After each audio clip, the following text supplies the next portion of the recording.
Oi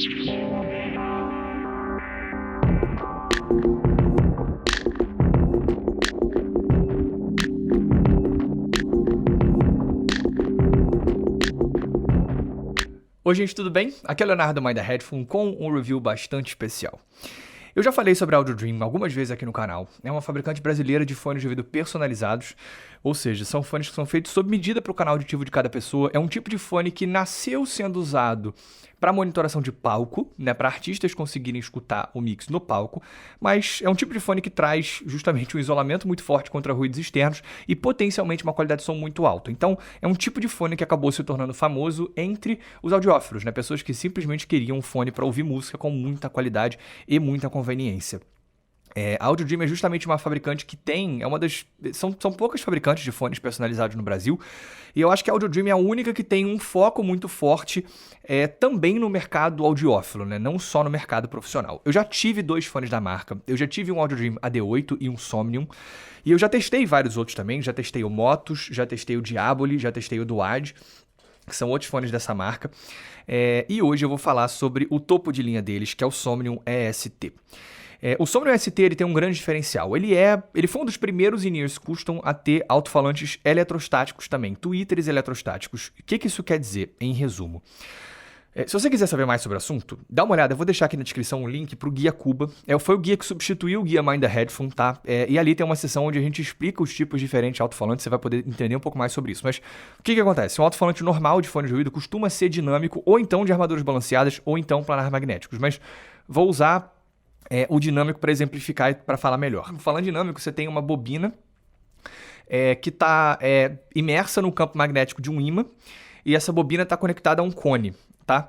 E quando você aplica um sinal nessa bobina, ela interage, ela se torna um eletroímã variável e interage com o campo magnético do ímã, e aí ela vibra. Quando ela vibra o diafragma que está conectado à bobina, e aí você tem som. Um falante eletrostático ele usa um outro princípio. Ele funciona da seguinte forma. Ele tem um filme, normalmente de PET, de plástico, que é meio que pulverizado com algum material condutor, e ele fica suspenso num campo eletrostático entre 2 eletrodos. Esses 2 eletrodos eles são carregados com uma tensão constante, e quando você aplica o sinal nesse filme, tá, de PET que é pulverizado com esse material condutor, acontece mais ou menos a mesma coisa, né? Ele interage com o campo eletrostático desses 2 eletrodos e esse filme vibra, gerando sons. A grande questão dos eletrostáticos é que você tem um falante que, move uma área muito grande, porque né, normalmente os falantes eletrostáticos são esse filme enorme, e é um filme que não tem peso nenhum. Por exemplo, no caso dos Stax SR007, se eu não me engano, o diafragma dele, né, esse filme, ele pesa menos do que 1 metro cúbico de ar. Né? Então, é um falante que tem uma resposta muito rápida e muito transparente. Então, é um tipo de alto-falante que costuma entregar uma qualidade de som muito alta. O ponto negativo é que os falantes eletrostáticos, né, eles usam Eles dependem de uma tensão constante muito alta, que né, fica na casa aí dos 400 volts. Então, não é um fone que você pode plugar em qualquer coisa, porque ele realmente ele exige essa tensão muito forte, então ele precisa de um equipamento especial, que é um Energizer. O que o Motus usa, na verdade, ele não é estritamente falando um eletrostático. Ele está mais perto de um eletreto, que é como se fosse uma variação de um eletrostático. Ele tem um mini transformador aqui dentro, né? Então você não precisa plugar ele em nada especial, né? Ele tem um transformador interno, tá? É uma unidade, se não me engano, da Sonium, de falantes de tweeters eletrostáticos, que não depende de Energizer, mas em compensação é só o tweeter, né? Então ele tem as armaduras balanceadas. Não lembro quantas são, vou botar na tela. Para vocês saberem, e esses 2 tweeters eletrostáticos. Mas esses tweeters eletrostáticos, ou eletretos, ou como você quiser chamar, eles trazem muitos dos benefícios dos falantes eletrostáticos. Eu já testei o Diaboli, que tem esses mesmos tweeters. Caso você não tenha visto o review, dá uma olhada aqui em cima. Mas, enfim, o ponto é um fone que traz uma tecnologia muito alta, né? Um tipo bastante sofisticado de alto-falante, né? Uma configuração muito sofisticada. Mas isso tem seu preço. Esse fone não é barato, ele custa 17 mil reais. E eu já desisti de tentar explicar para as pessoas, né? Tipo, cara, isso aqui briga com fones que lá fora custam muito mais, mas enfim. Então, não é barato, tá? Mas, como vocês vão ver, em minha opinião, é um dos melhores fones do mundo. Mas vamos começar agora falando de aspectos físicos. Eu já fiz um unboxing desse fone, tá? Porque eu recebi ele, inclusive, sem nem saber como é que ele seria. Como ele é feito sob medida, né? O René e o Matheus, eles fazem o design que você quiser, basicamente, né? Com madeira, enfim, mil coisas. E esse daqui eles fizeram sem eu saber o que viria.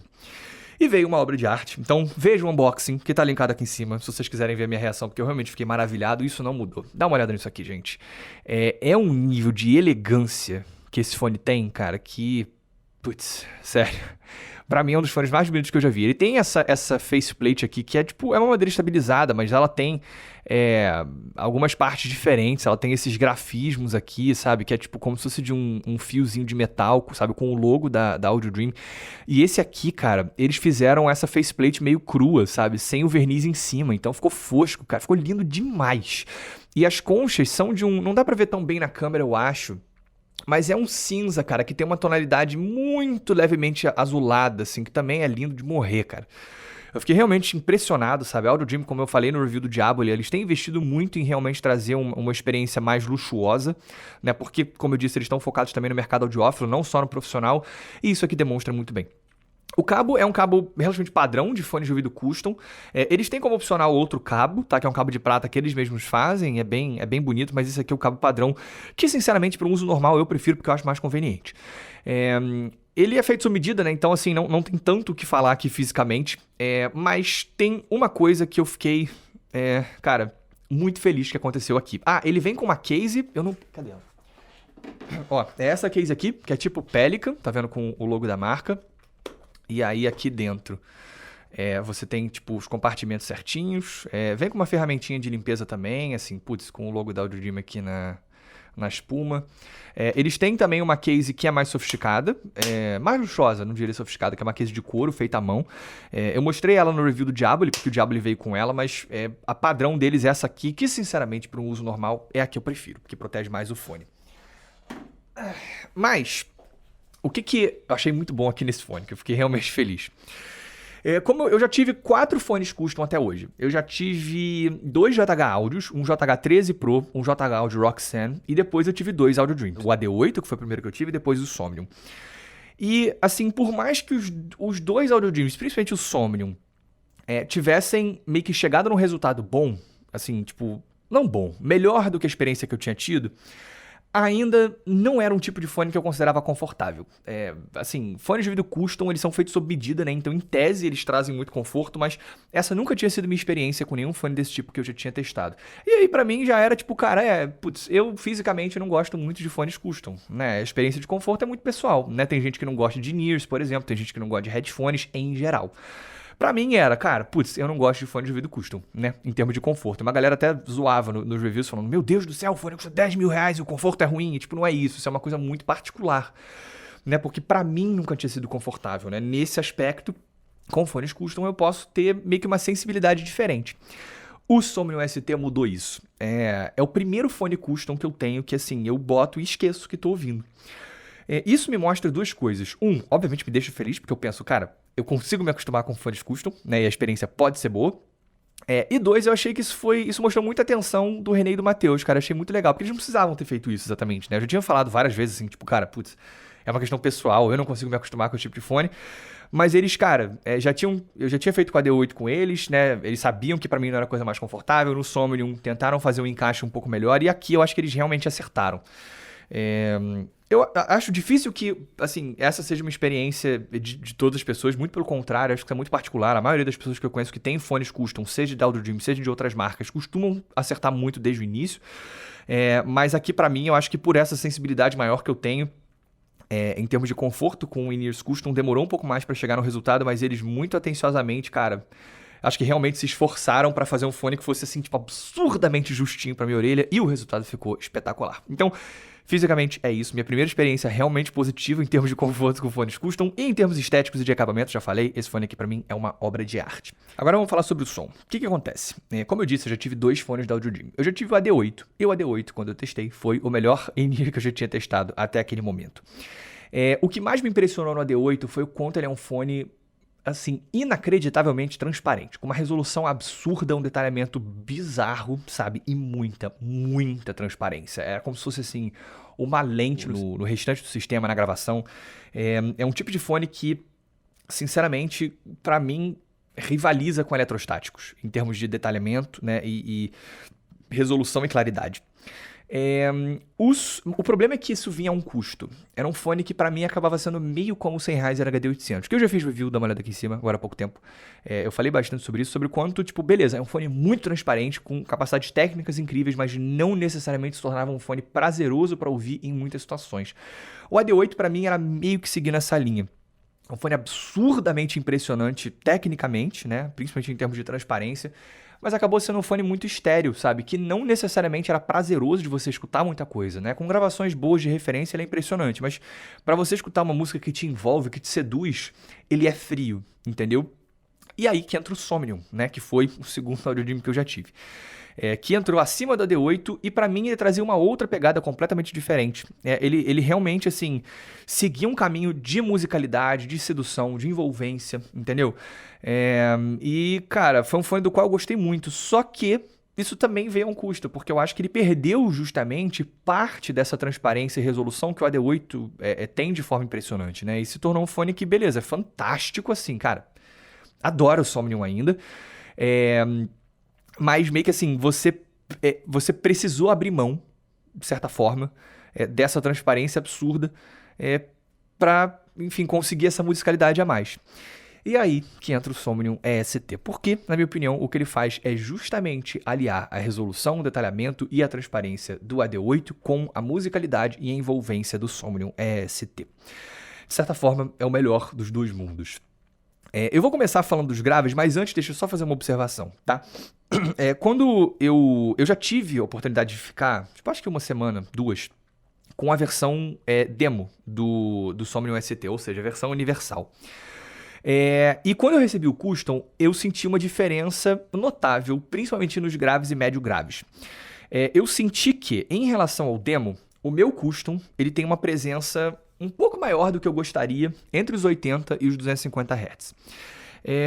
Isso pode ser explicado por vários motivos, né? E eu acho que ele passa pelo principal, que é a interação com o meu canal auditivo, né? Sempre você tem um universal e um custom, vai haver diferenças de sonoridade por causa, basicamente, do que eu falei agora no vídeo sobre as ponteiras que eu postei na segunda-feira, né? Num fone de ouvido custom, você vai ter uma sonoridade diferente. Eu acho que a interação com o meu canal auditivo aqui no Somnium ST acabou trazendo um pouquinho mais dessa região do que eu gostaria. Foi facilmente solucionável, cara. Eu baixei um pouquinho dessas frequências, papo de, sei lá, tipo 2, 3 decibéis no equalizador para chegar no resultado que eu gostaria de chegar. Eu não quero que soe como necessariamente um demérito desse fone, porque isso é imprevisível, né? A maneira como cada fone vai interagir com o canal auditivo é imprevisível. Então, enfim, pra mim, eu acabei sentindo um pouco de falta disso nessa versão, um pouco de excesso dessas frequências nessa versão custom, mas isso foi facilmente solucionável com o equalizador, e aí eu consegui chegar a um resultado que agora sim me lembra o que eu tive, me impressionou muito com a versão demo. E é o seguinte, eu vou direto ao ponto, são os melhores graves que eu já escutei no in-ear na minha vida, e um dos melhores graves que eu já escutei num fone de ouvido na minha vida. O que mais me impressiona aqui nesses graves é a textura, tá? São graves que têm muita extensão, tem uma presença ideal, sabe? Feito esse pequeno ajuste, uma presença realmente, cara, que beira o inacreditável pra mim. É um nível de textura, de detalhamento nos graves, de resolução nos graves que eu nunca vi no in-ear na minha vida. Tem um CD da Sarah Kay, que é o Hello High Water, que é estarrecedor com esse fone, cara. Sério, o quanto são graves físicos. Você consegue quase passar a mão nos graves, sabe? Eu lembro que o Diaboli é um fone planar magnético, né? E justamente foi um fone que eu achei fantástico, mas que não me trouxe uma personalidade que é o que eu esperava de um planar magnético. Aqui não. Isso aqui é a personalidade que eu espero de um planar. Que é o tipo de fone que, na minha opinião, traz os graves de melhor qualidade. É isso que o Somnium ST traz. São graves assim que eu não tenho o que falar. Pra mim são irrepreensíveis em termos de qualidade. Juntam assim, meio que, juro pra vocês, é a combinação perfeita, perfeita, entre a precisão e a textura e a musicalidade, a autoridade, a carne dos graves. É um fone que tem uma presença aí, sabe, nas baixas frequências que serve pra ouvir qualquer coisa, de novo, com uma qualidade que eu nunca vi no in-ear. Nunca vi mesmo. São excepcionais os graves que esse fone entrega. Nos médios isso se mantém. Você tem uma tonalidade que pra mim é absolutamente correta. É muito natural. Não sinto nenhum tipo de artificialidade na maneira como ele mostra essa região. Eles acabam não tendo a sensação de respiro que você tem com o Diaboli, né? Porque o Diaboli tem aquele design meio que tipo semi-aberto, né? Então aqui é um pouquinho diferente. Só que, realmente, assim, é muito, mas muito natural. E eu acho que aqui talvez seja onde ele mais demonstra essa combinação entre tecnicalidade e musicalidade. O álbum French Touch, da Carla Bruni, mostra muito bem isso, porque ela é uma pessoa que tem uma voz um pouquinho rouca. E nessa gravação, aqui, você consegue escutar cada nuance da voz dela, né? Tipo, você escuta o ar passando, assim, aquela coisa um pouquinho arranhada da voz dela. O que, em tese, seria uma apresentação mais detalhista e analítica, só que, ao mesmo tempo, você tem ainda todo o romantismo, né? Tipo, a sedução daquela voz com o sotaque francês dela, tipo, que é fantástica. Tipo, você tem as duas coisas aqui, né? Com uma combinação absurda. De novo, né? Quando você pega um Sennheiser HD800, por exemplo, cara, tipo, o HD800 ele é estéreo, né? Ele mostra esse detalhamento, não tanto, tá? Mas ele mostra todos esses detalhes, mas ao mesmo tempo ele te deixa frio. Aqui não. Ele mostra tudo isso, mas ele te envolve ao mesmo tempo, entendeu? Então, assim, realmente é exemplar o que ele faz, né? Com a região média. Em termos de espacialidade, ele mantém a sensação que eu tive com o AD8, né, de ter uma apresentação muito em camadas, né, com muita profundidade na espacialidade que ele mostra. Eu acho que, assim, em termos de expansividade lateral, ele é um pouquinho mais restrito. O AD8 ele ainda tem um pouquinho mais de arejamento, mas aqui você ainda tem uma personalidade que, de novo, é muito espacial para um intra-auricular. Tá? E com muita precisão no posicionamento dos instrumentos. De novo, é mais uma situação em que você tem a precisão do AD8, mas ao mesmo tempo você não perde musicalidade por conta disso. E ele retém uma característica que o Somnium tem mais do que o AD8, que é o seguinte: a maioria dos intra-auriculares, você tem tipo aquela sensação de espacialidade que ele está te mostrando, né? Então ele tem aquela pegada espacial, né? Tipo, o espaço que ele te apresenta. Conforme você vai aumentando o volume, esse espaço começa a aumentar, mas chega uma hora que o espaço para de aumentar, mas os instrumentos continuam aumentando. Então você acaba tendo uma apresentação que, a partir de determinado volume, começa a ficar um pouco claustrofóbica. O Somnium é um fone que não tem isso. Muito pelo contrário. Parece que assim, a expansão desse espaço é tipo infinita. Assim, tipo, é um som muito grande, tá? Para um intra-auricular. O Somnium ST segue a mesma linha. Ele tem essa mesma sensação de um som enorme para um in-ear, né? E isso é realmente fantástico. E nos agudos, ele tem... É uma situação muito parecida da que eu falei no review do Diaboli. A sensação que mais descreve os agudos aqui é claridade. São agudos que têm uma presença significativa, tá? Eles não são agudos recuados, também não considero exagerados. É muito difícil explicar, mas é aqui que eu mais pego essa sensação de um eletrostático, que ele te mostra uma quantidade absurda de informações. De novo, a sensação é claridade, é que o som é muito claro, mas de uma forma muito não agressiva, entendeu? Então, exemplo mais uma vez, né, no Sennheiser HD800, no review dele, eu falei sobre quanto, tipo, cara, você tem uma extração de detalhes absurda, só que ele é um fone estéreo, né? O HD820 menos, mas tanto o HD800 quanto o HD800S, você paga um preço por isso, né? Eles têm muita informação ali nas altas frequências, mas ao mesmo tempo eles te penalizam em algum nível, né? Aqui não, você tem essa informação, mas de uma maneira mais elegante, vamos dizer assim. Acho que pode ter gente que vai achar os agudos mais fortinhos, mas não é o meu caso. Eu acho que os agudos são muito na medida em termos de quantidade, a extensão é muito boa. A minha única pequena crítica é a mesma que eu fiz ao Diaboli. Eu acho que em algumas situações, tá? O timbre pode ser um pouquinho fino nos agudos. E eu vejo isso como uma característica desses tweeters eletrostáticos da Sony. Assim, não é nada significativo, né? Eu continuo considerando agudos muito, muito realistas, muito fidedignos. E mais uma vez, principalmente claros e transparentes. É o que esse fone mais me mostra na região aguda. Então você tem uma sensação de resolução absurda, né? Mais uma vez, a quantidade de coisas que você ouve aqui, né? A quantidade de detalhes que você ouve, me remete muito ao que eu tinha com a D8, mas de uma maneira mais elegante, né? Mais suave, entendeu? Ele não mostra essa quantidade absurda de detalhes de uma forma agressiva. Pelo contrário, sabe? Ele é muito tranquilo, entendeu? Então, tipo, todos os detalhes estão aqui, né? Se você quiser prestar atenção, mas você não paga nenhum preço por isso. Então, gente, concluindo, é muito simples. Esse aqui é o melhor in-ear que eu já escutei até hoje, tá? E um dos melhores fones que eu já escutei até o momento. Ele é barato? Não. Ele é fácil de tocar? Também não. Ele é um fone que não é tão difícil de tocar quanto o Diablo, né? O Diablo realmente precisa de muita potência, mas o Somnium ST ele ainda é um pouco chatinho. Tipo, não é um fone que você vai plugar em qualquer celular e vai ficar legal. Mas assim, cara, com um sistema adequado, é chocante, tá? De novo, não é barato, mas é um daqueles fones que me lembra os motivos pelos quais eu tô nesse hobby. É isso, gente. Absolutamente fantástico. Espero que vocês tenham gostado. Se vocês tiverem gostado, cliquem no botão de like. Se vocês tiverem gostado muito, se inscrevam no canal. Grande abraço.